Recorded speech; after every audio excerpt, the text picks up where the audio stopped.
Ako nga pala si Jong. 15 years na akong OFW. Tamad, marami ring utang. Kaya hanggang ngayon, wala pa rin akong ipon. At gaya ni Kuya Rinan, pangarap ko ring yumaman nang walang ginagawa. At kung paano ko gagawin yon, hindi ko rin alam. Kaya tara, samahan niyo ako. Kukwentuhan ko kayo.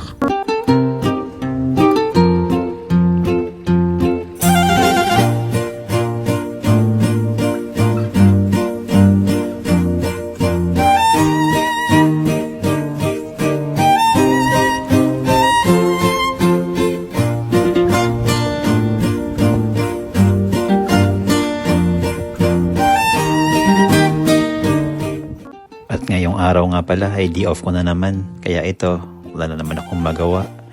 Actually, palagi ako sa lugar na to. Dito talaga ako tumatambay pag bored ako, saka pag gusto ko magpahangin. Isa to sa mga paborito kong tambayan dito. Lalo na pag marami ka iniisip.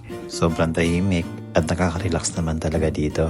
Ito nga pala yung tinatawag nilang dock or daungan ng mga barko. Dito nga ako palagi nagwo-walking saka nagja-jogging. Kasi mas mahaba-haba yung daanan, saka wala masyadong sasakyan. Marami rin tao na pupunta dito, lalo na pag summer. Isa rin kasi ito sa mga spot ng mga turista dito.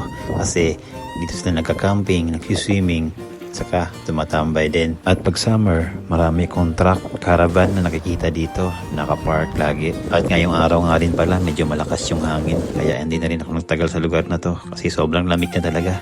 At saka, naka-shorts lang ako. Mag-isang taon na rin ako sa lugar na to. At awa ng Diyos, nakasurvive naman. At sana, hopefully, soonest ay makuha ko na yung pamilya ko papunta dito. At sana, maayos ay mga papeles para may kasama na rin ako dito. Apakalungkot talaga ng lugar na to. Lalo na at wala masyadong Pilipino nakatira dito. Halos sarili ko na nga lang yung kausap ko dito. At minsan, nag-aaway pa kami. Mga 20 to 25 minutes din yung lakaran mula sa bahay ko papunta doon sa daungan ng barko. Kaya okay na din pag vice versa, aabot din ng mga 40 minutes. Medyo malapit nga lang din.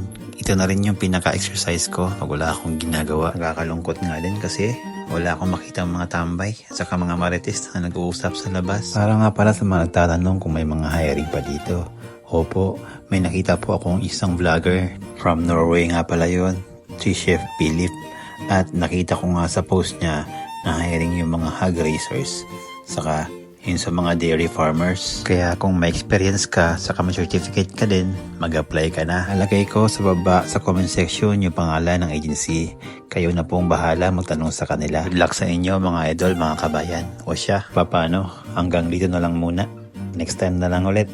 Salamat sa 4 na minutong pagsama at pakikinig sa mga kwento ko. Sana di kayo magsawang sumuporta.